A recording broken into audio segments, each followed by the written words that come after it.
Okay, we'll be prepared and short and brief because I have really only been your interim director for 2 months now. And I got one day overlap with the prior director. My name is Anna Pendergrass. I am your interim director at CCOM, which is your emergency communications department. I have with me, because I've only got 2 months under my belt, my two subject matter experts. I have Cheryl Bledsoe, who is our technical manager, and Mark Ross, who is our operations manager, who have both been there considerably longer than me, for sure, and should be able to answer any of your tough questions. As most of you folks are aware, and let me see if I can work. Okay, as most of you folks are aware, CCOM is your 911 call answering and dispatch center. Last year, we processed approximately 300,000 calls for service and dispatched 14 police, fire, and medical response agencies. I have the mission, vision, values on the screen for you to read. I'm not going to repeat it word for word. Their values are obviously service, respect, trust, and understanding for obvious reasons. CCOM just switched over to the MFR budget this year too in March, and so I don't have any historical trending as with the prior presentation on the line of business or programs. CCOM has 3 lines of business. We have operations, which is our largest line of business. They have 3 programs under them: call taking, dispatch, and training, and quality assurance. Operations has 41 employees. Our technical services line of business has 1 program, and they have 5 employees. And then the administrative line of business is 2 employees, myself and my administrative assistant, who should be recognized for translating and putting all of our current budget into this new performance-based budget document. You'll see on the next slide that CCOM's budget had increased by 10.95% over the last year. This was primarily due to a federal grant, or I'm not sure if they're federal or not, but grants totaling $850,000. And the actual increase to our user agencies was only 5.18%. And those increases were primarily due to uncontrollable costs such as health insurance, the PERS increases, and some cost allocation increases for county department administrative services. The pie chart on the next slide is going to show you that our revenues, actually, we received no general fund dollars. Our revenues are primarily from charges for services for 59%. That's our user agency fees for dispatch services. And the 18% for the state, that's our 911 telephone excise tax. And then we normally have a fund balance. Our fund balance also helps us keep our costs down, and our end fund balance is at 13%, and that is primarily done from salary savings for vacant positions. One of CCOM's problems has always been staffing, and so every year we have a rollover of end fund balance to help offset those costs. As CCOM gets full staffing, you'll see that fund balance reduce considerably, and user fees actually increase at that point. The expenditure side, like most departments, you'll see most of our costs are in personal services, 73%. There is a high overtime dollar in that personal services category, primarily due to short staffing. Again, with less staffing, we have to pay more overtime to get the job done. A few things that we've done to try to combat the high overtime in that area is last year we had an arbitration ruling where they moved dispatchers from a 4-on-4 off schedule back to a 4-on-3 off schedule. In the first year, they saw an actual savings in overtime of about 13%. The other thing is CCOM has started an aggressive, Mark in particular, because he's in operations, an aggressive hiring plan. We have 2 people in or 3 trainees right now. We have 5 to be hired in August, and then at least an additional 2 in November. In addition to that, our e-board at our last meeting requested that we work with the county to overhire by 2 positions, at least 2 positions this year, for attrition and training. The problem with trying to overhire at this point is you only have so many trainers that can train these people. And by the end of the year, Mark anticipates maybe up to 8 or 9 people in training at the time. So we'll continue to be aggressive at the hiring. Training a dispatcher in all disciplines, police, fire, medical, call taking, dispatch as well as call taking, can take up to 18 months. We scrutinize that every time they have the academy, and look at ways to try to reduce that. And this year, we're implementing a new classification of call takers versus just dispatchers. So the call takers will only have to be trained in one discipline, and it should have a considerably quicker training time rather than the full 18 months. And that, of course, depends on what type of experience they bring in with them. If we can steal from another 911 center and they have some lateral experience, those go through the training process considerably faster also. You'll also notice on the expenditures that we have zero capital outlay plan for this year in our budget. We do plan on having a couple of capital expenses. Cheryl's going to have some capital expenses through the grants and also through the C800, which is a radio replacement fund. That program's looking at being implemented this fiscal year, the new radio system. This coming fiscal year. Yeah, this coming fiscal year. So you'll see some capital expenses during that time, but that'll be coming from another budget, another funding source.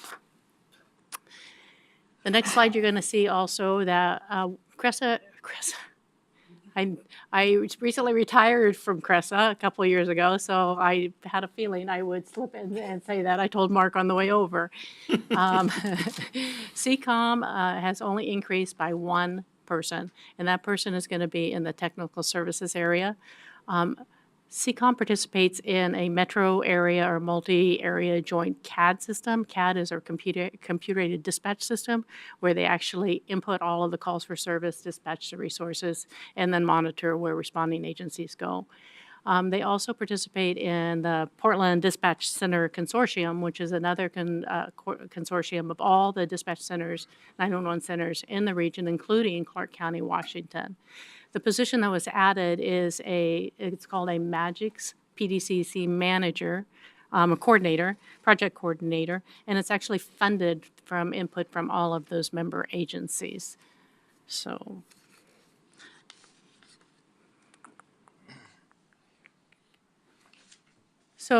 the proposed budget by line of business, as I said before, we just transitioned to that MFR performance-based budget in April.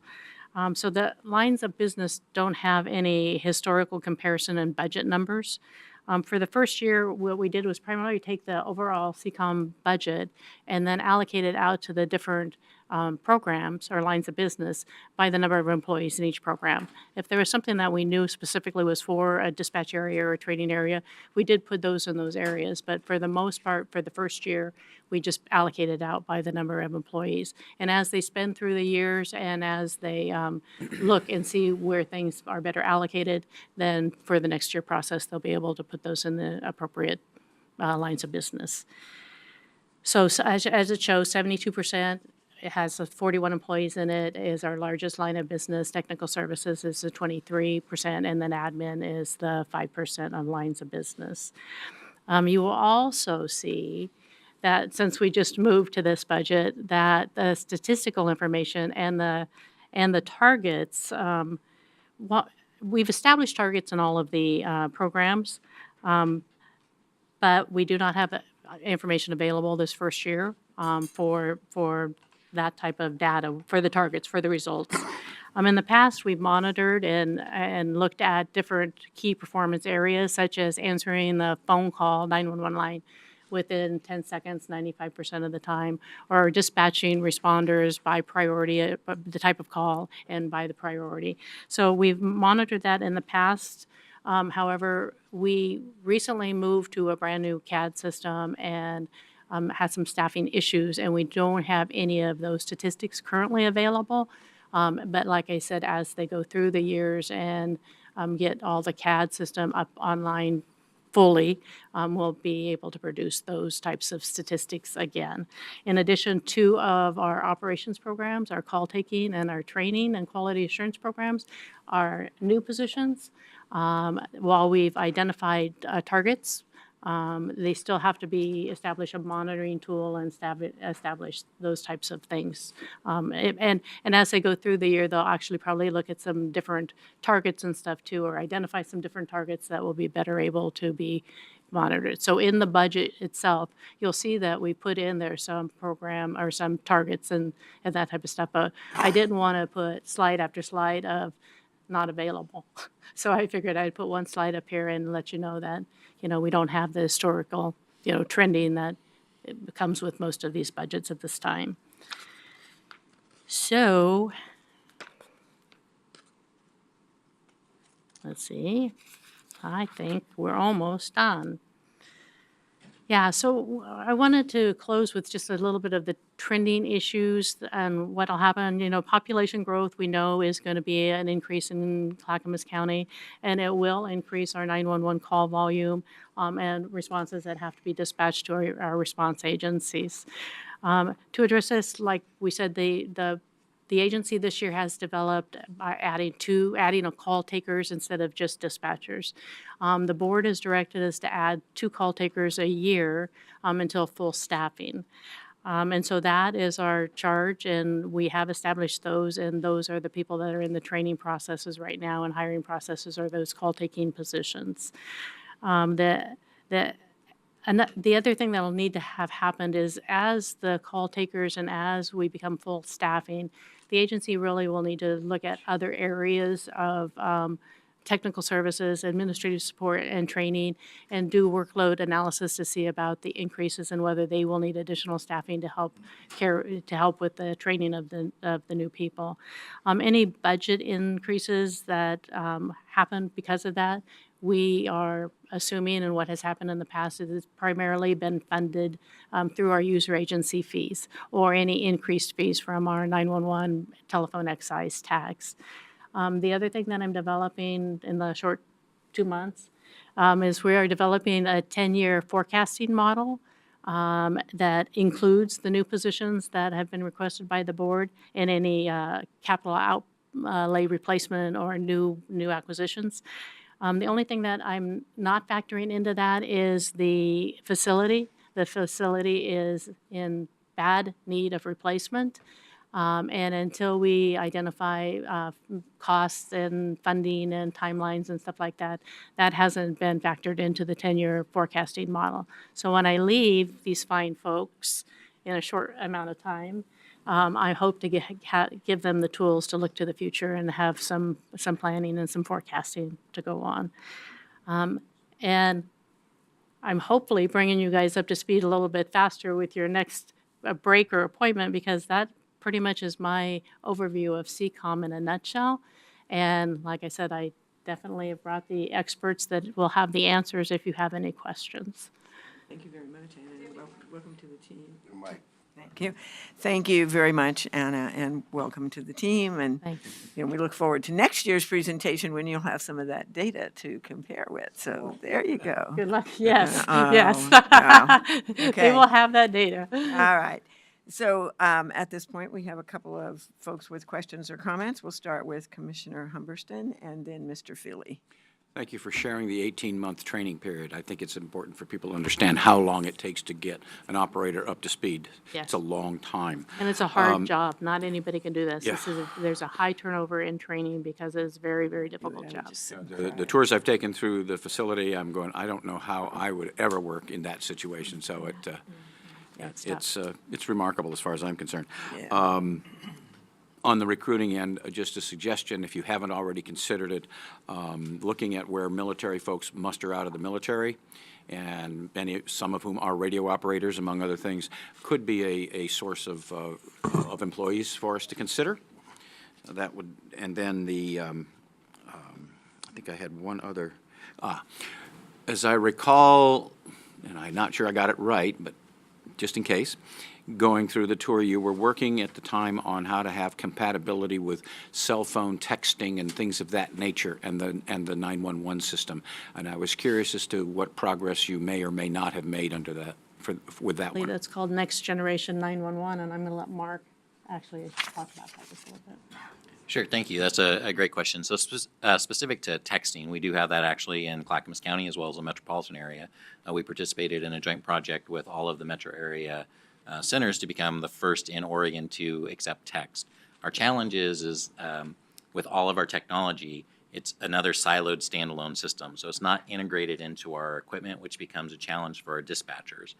The other challenge that we have is our customer base, our citizens, don't understand how basic it is. So we can only take simple text. If you try to send a photograph, an emoji, anything like that, it will not come through. So that becomes a challenge because of how a lot of people do communicate with us. The other challenge for us is, since it's not integrated, it comes in a separate system, which then our dispatchers have to type over into our primary system and then dispatch resources out. Text in Clackamas County is actually, we've had some really successful, really good saves. I think the best example I can give you is we had a kidnapping that started in Portland. They texted us. We were able to, it was a domestic situation, but they were truly kidnapped, and we were able to relay that information to the sheriff's office, made a successful arrest, and it was a great case. But the biggest challenge for text is it takes so much longer to process a call, because you type your stuff, it has to go through the system, pops up on our screen, we read it, and in that time, on a regular voice call, we could have already processed the incident. But text is here. We do have that, but it is very limited, and we do have it in the metropolitan area. Would it be helpful to have our Public and Government Affairs Office in one of our quarterly publications put in there what the limits are, and to encourage people that if they use it, that it needs to be short and sweet? Sure, absolutely. We can do that. We've actually done that. Cheryl can probably talk a little bit more about that. She's on a committee that's a statewide committee for public outreach. So we've done that not only on a statewide basis through the Office of Emergency Management, who oversees the 911 program, but we've also done some very specific local outreach as well as metropolitan outreach. And Cheryl actually worked with our local media outlets to push out on both print and media how 911 works, what our limitations are. So we have that campaign as well as different postings on our websites and as many different places we can reach to educate the citizens on that. Well, if it's like most things, you have to do it about 15 times before it sinks into people's heads, so. At least, yes. Keep doing it. And then they still don't get it. Yeah. It's important to know that the slogan that we used is call if you can, text if you can't, because the importance is we can process your call a lot faster if it comes in through voice, but it certainly is important for the hard of hearing as well as the folks who are in situations that are threatening or unable to get to us via traditional voice lines. So we did work with a grant to create several PSAs with KGW, and also worked with our PGA and PGR office here in order to share that message pretty broadly throughout the Portland metropolitan area, because texting is now available from Mount Hood all the way out to the Oregon coast, kind of along that 26 corridor. Very good. And we had done that in Clark County too, and believe it or not, the first message we got was from one of our city councils with a picture of a car illegally parked. And like Mark said, you just can't accept pictures, and you can't certainly put that No over the pictures, radio. please, right? No pictures, please. Well, thank you. Thank you. Well, people can't always spell, too. That's another problem. Gosh, KAR. yeah. They'll do that on text anyway. I can't translate half of them. Yeah. Mr. Feely. Thank you, Madam Chair. Welcome to Clackamas County. Thank you. I have a question on your response times, your dispatch times and call taking times. I, in my prior career, worked with response times. I know there's several right. components. So I always try and break it apart. So in terms of dispatch, you've got 90% of priority one, fire and EMS dispatched in 64 seconds. So my question is, does that include the 10 seconds for call taking, or is that an additional 10 seconds? I'll let Mark correct me if I make a mistake. Okay. Normally, that means that after the call is processed and ready to be dispatched, from the time it is ready to be dispatched until the dispatcher gets it out to the unit that's responding. So that's after the 10-second call taking. After the 10-second answer and whatever time frame it takes to process that call. Because how long Well, does that, your goal for call taking is 10 seconds. That's the within answer. 95%. Right. That's just to answer answer the the call, phone? Okay. not to process. Oh, so there's, all right. Depending on the complexity of the call, whether it's a medical and you have to triage and provide pre-arrival instructions, Sure. stuff like that, it can take anywhere from Our Seconds. average, yeah, I mean, it has to be a really basic call for it to go in seconds, but we're usually around 1.5 to 2 minutes on processing calls. Our call time has increased over the years because people don't know their locations.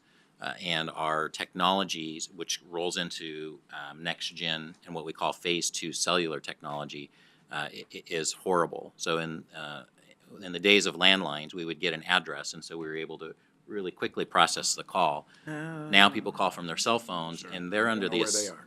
They don't know where they are, but they're also under the assumption that we know where they are because Uber knows where they are, McDonald's knows Sure. where they are, They know Domino's where knows they where they are, are. sort of. Exactly. But we don't get that same data in the 911 center, which is a problem that we're trying to deal with through our federal partners at the FCC.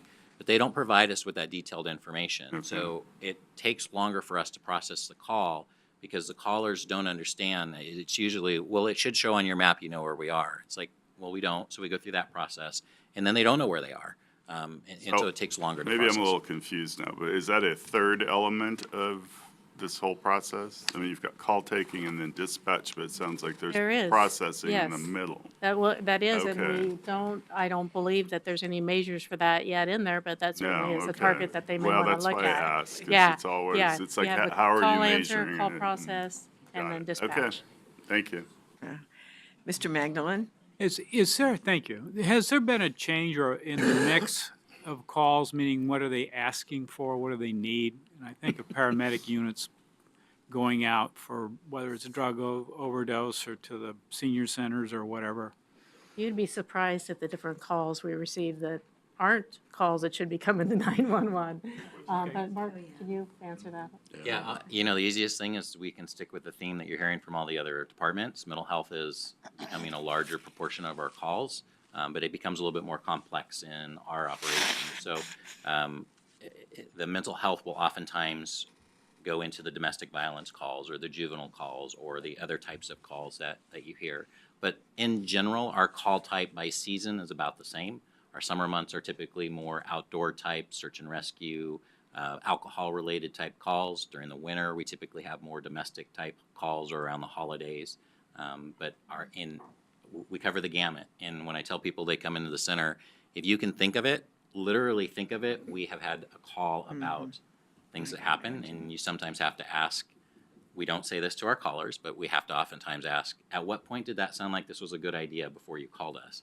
And then, of course, we'll send out the rescuers. But it, again, covers the gamut. I don't think we've necessarily had any specific increase in any one area, you know, whether it's thefts or burglaries, just the normal trends that you would see. But our mental health type and homeless type issues are, you do see an increase in those trends. They take a little longer to field? They do, well, yeah, they do become a challenge because you don't know who you're dealing with. And then we also have callers that, because they're suffering and we can't, of course, we're relying on all of our partners, they don't get the help that they need. And we become their call, whether they're needing to get to the hospital to get medications, go to the grocery store to get supplies, or just somebody to talk to. Our dispatchers oftentimes become that default. Especially for our mental health, because they don't know who to call until they get into the system. Once they're in the system, they get some really great services until they go off their medication, and then they forget who to call or they forget the resources they need. And 911 is a great number because you can call it from any device. All right, thank you. And text. Maybe you should, Dollar text. maybe you should send Uber. Dispatch for Uber. Uber would know where they are, right? Yeah. Just a quick question that flitted through my mind as you were talking just then. Suicide prevention, you know, suicide hotline. I would imagine you guys get 911 calls, people that go, hey, I'm done, I've had it, I blah, blah, blah. So do those go somewhere else? Do you guys handle them? How does all of that work? Is there an actual suicide prevention hotline? So yes to all of the above. Okay, The problem is it depends on where they are in their crisis. So Yeah. we're still working with the mental health in Clackamas County that if we have what we consider a urgent but not life and death situation, we'd like to transfer those calls out of our center because depending on where they are located in the county, our response time can be anywhere from minutes to 45 minutes plus, and we can't release them from the phone call because of where they are. Well, that ties up one of our very few dispatchers to be able to take in other inbound calls. So we're trying to work a process now that Clackamas County has a 24-hour crisis line coverage that we can transfer those non-emergency calls out. We don't have that yet, so we're still working on that. Emergency calls, our dispatchers have some basic training to try and walk through the crisis with the person calling. And we have some pretty good success, but unfortunately, as with anything, we do have some very horrible stories that go along with that. We have some great partnerships. The Sheriff's Office working with behavioral health, having the additional staff out on the road has been tremendous for us because we're able to get them on scene faster, and it's also a non-threatening presence that really help with those types of callers. So we use a bunch of different resources, but it becomes a challenge because each person that's calling in crisis is experiencing something slightly different. oh, yeah. And it's very hard for our staff to be able to spend the time to really help get them through that. So we're really a stopgap, and really we're just trying to get folks there as fast as possible. And if we think that it's a lower outreach for help, we'll try to get them to other resources. Yeah, okay, very good, thank you. Seeing no other questions or comments, we want to thank you very much for your time. Appreciate it very much. And I think you've helped educate us all a little bit more about exactly what that means in 911 and how you guys function. So thank you so much for that.